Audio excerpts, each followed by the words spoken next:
Thank you, Askold, for being here, and thank you for this eye-opening film. You have been making documentaries on human rights of Russia for over 12 years now. For example, you have already made a documentary on Novaya Gazeta 2 years ago or 3 years ago, which was screened here at Versio, actually.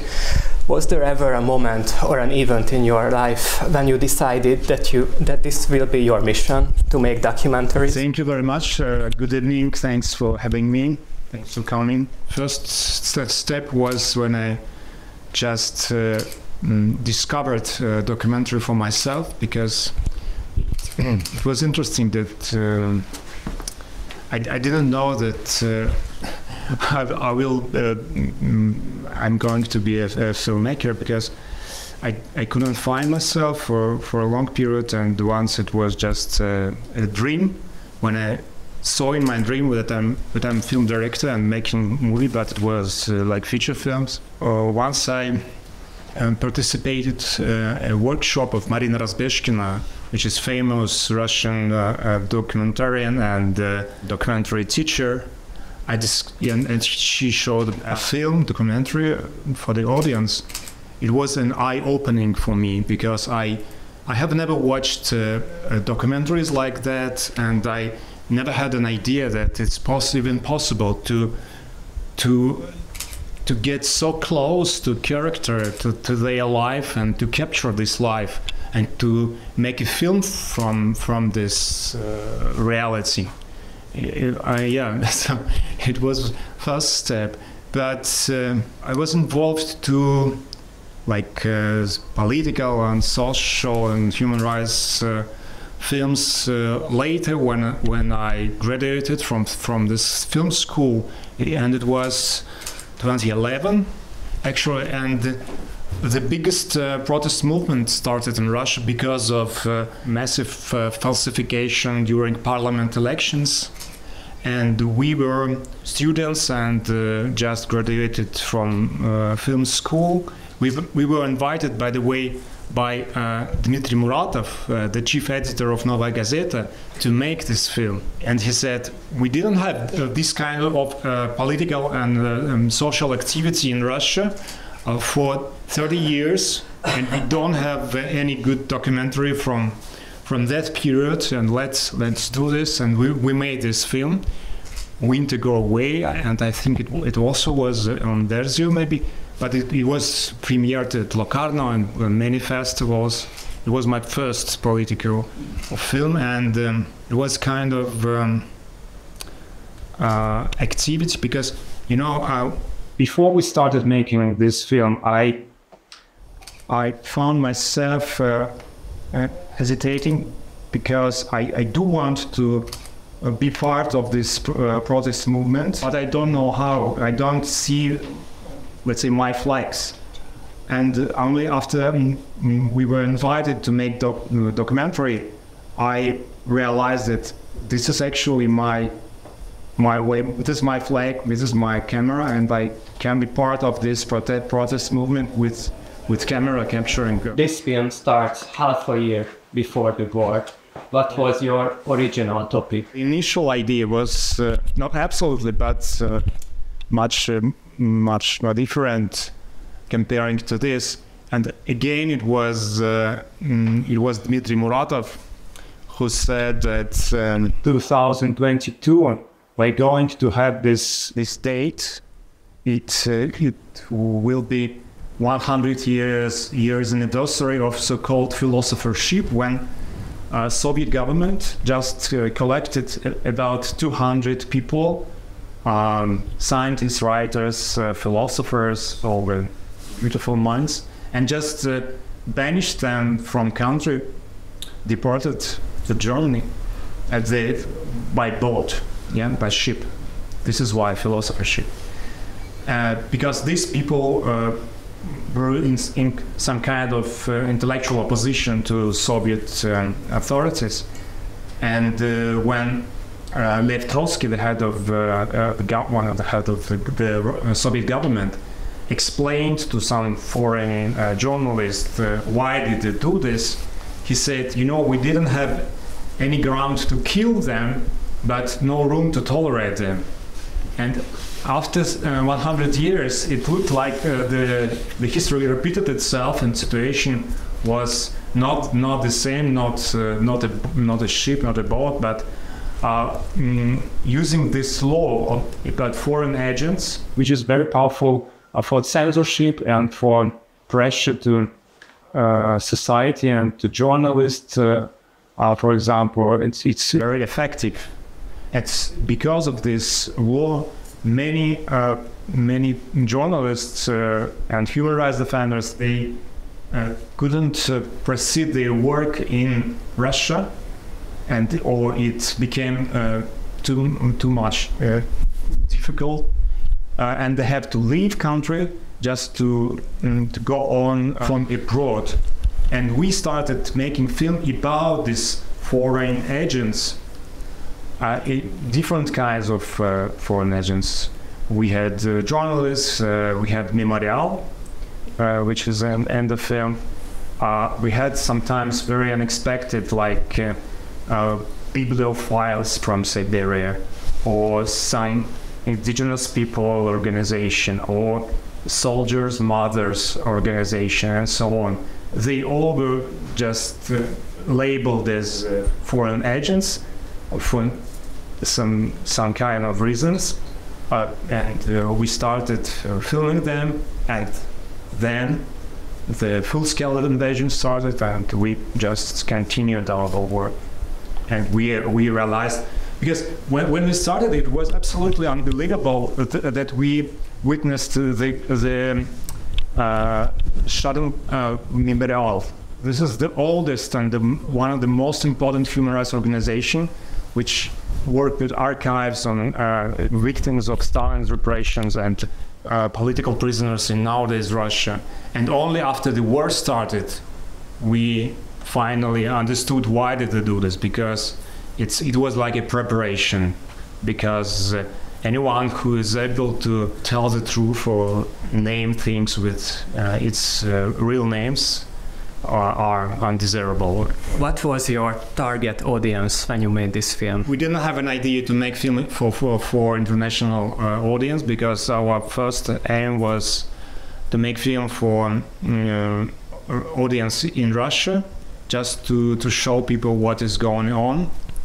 And we released this film, and it's available online on YouTube, but it's absolutely different. Not even version. It's like different in another film. We had an interest from a German distributor, and they said that let's do another film for international audience, and we just made it. And I think, yeah, for everyone, because it's also unbelievable that it's going on in countries like Hungary, but also in Georgia. They have the same law about foreign agents and anti-propaganda, LGBTQ propaganda laws, and so on. And I think it's possible in any society.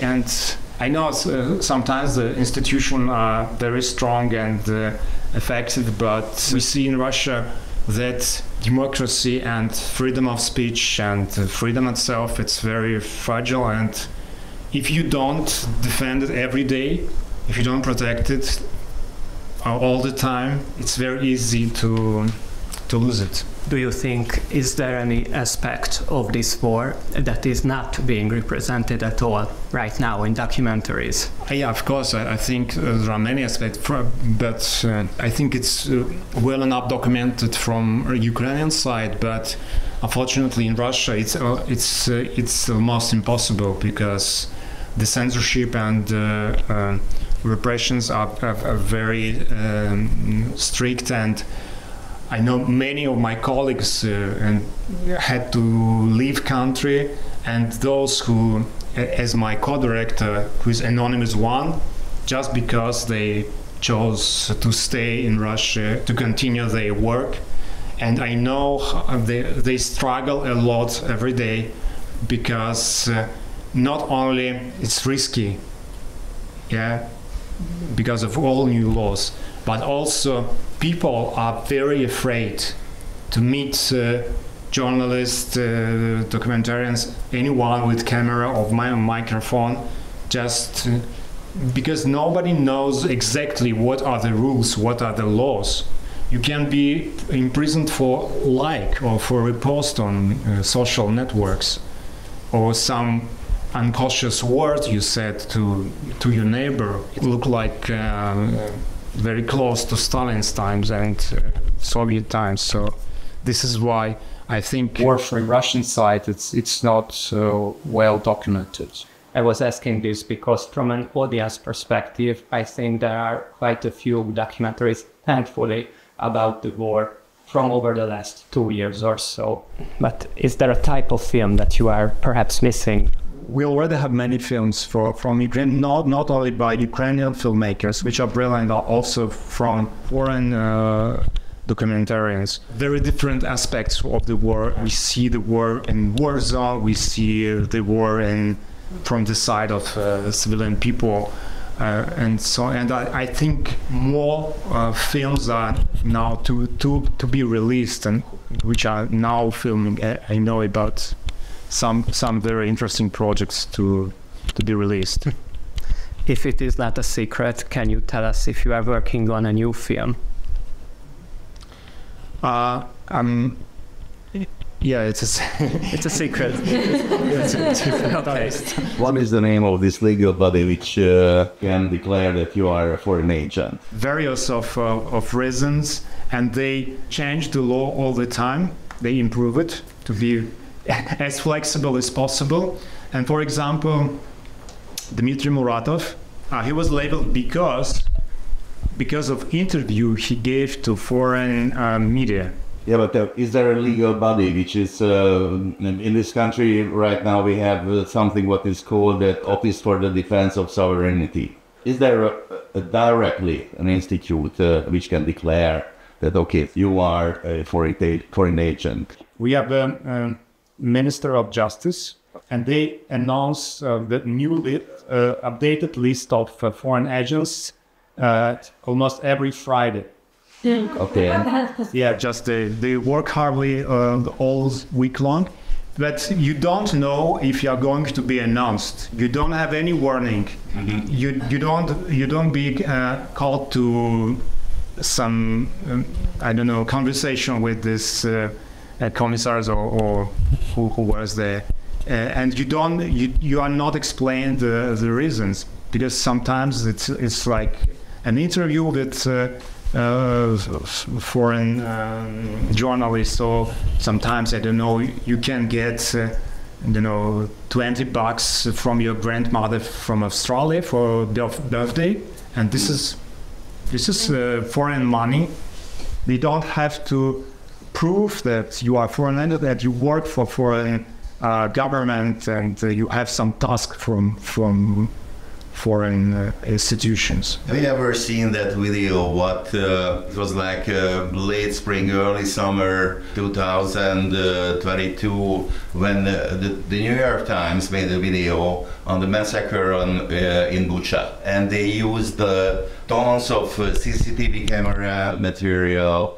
They used a lot of phone video material. They knew that there were, like, in the basement, like 5 people killed, and there were like 8 Russian soldiers, and they used the telephones to phone their family or relatives somewhere in Russia, in Krasnodar and Kazan and wherever. When you look at the credits roll of this New York Times video, you can see that as many people working on this like in a feature film.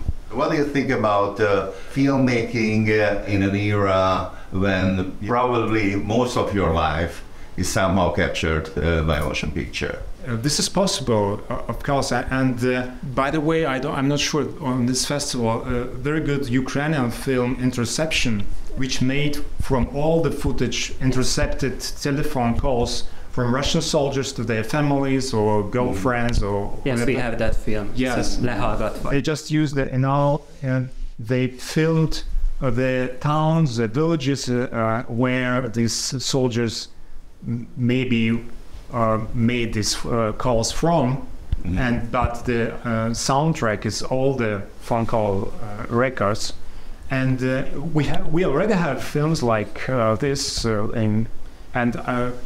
this old footage. Yeah, of course. We have cameras everywhere.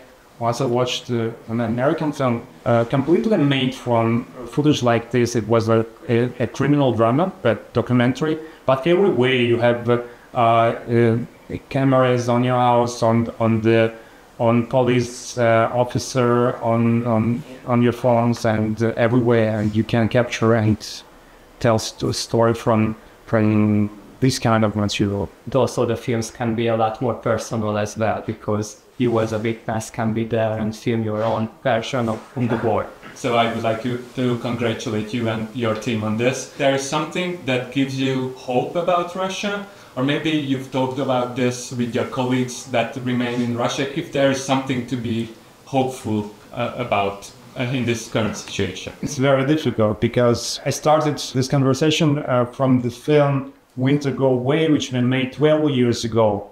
And we were full of hope, and it was a feeling like this regime cannot stand more than 2 years. Okay, 3 years. It became stronger, but I do have hope because of the people we have in Russia, and people like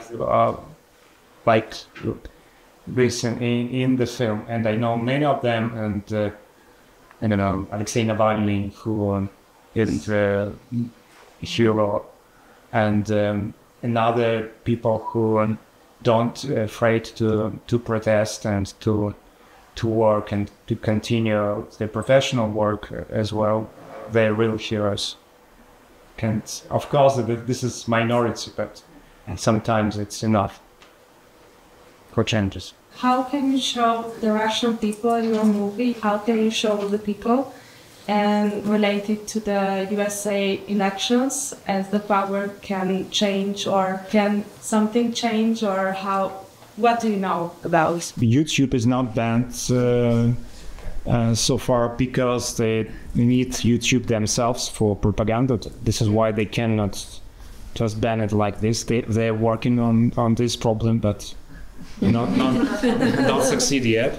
The problem of Soviet Union was because of Iron Curtain, and people didn't have any information, and this is why they believed. But the phenomenon of modern Russian society shows that people mostly don't want to believe. They choose themselves what to believe in, or they pretend to believe propaganda and what majority believes in, because it's scary to be a minority. This is an authoritarian regime, and if you're going to protest it in the streets and then go to jail, this is not easy. So I think many people in Russia, they do understand what's going on, but they just chose to believe in things that safe for them. And about Trump, unfortunately, it looks like something trendy is going all over the world. This is not something Russian. I just hope that things will change for better. Is there any free press left in Russia that can still operate, and how dangerous it is for people living in Russia to reach that? Part of Novaya Gazeta editorial, they stay in Russia. Of course, they're limited with the laws, and they can collect information and they can investigate, but they cannot publish all the things because of the law. They cannot violate, otherwise they will go to jail. But part of Novaya Gazeta, they established Novaya Gazeta Europe, and they can freely publish anything, and they do very, very important investigations and serials. TV Rain also, they broadcast from Amsterdam now, and it's still available on YouTube for Russian audience. For Russian audience, it's also tricky because sometimes people, they do afraid to be subscribed to some forbidden media, because sometimes police can just examine your smartphone, and because when I was leaving Russia in the airport, I was summoned for 1 hour and a half, and this police guy, he was just examining my smartphone and checked all the subscription and YouTube history and everything, trying in my messengers. I deleted it. Yeah. So people just afraid to be subscribed and to tell others that they read news from independent media. And besides the foreign agents law, by the way, we have a law about undesirable organizations. It's another level of repression and censorship, because any cooperation with undesirable organization is a crime.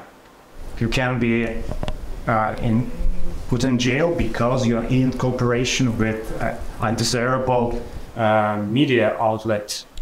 What is a cooperation? It might be an interview. If you answer questions of undesirable journalists, this is crime. So this makes the work of this media much difficult. I would like to thank you again very much for this film. Congratulations to it. Thank you. Thank you very much.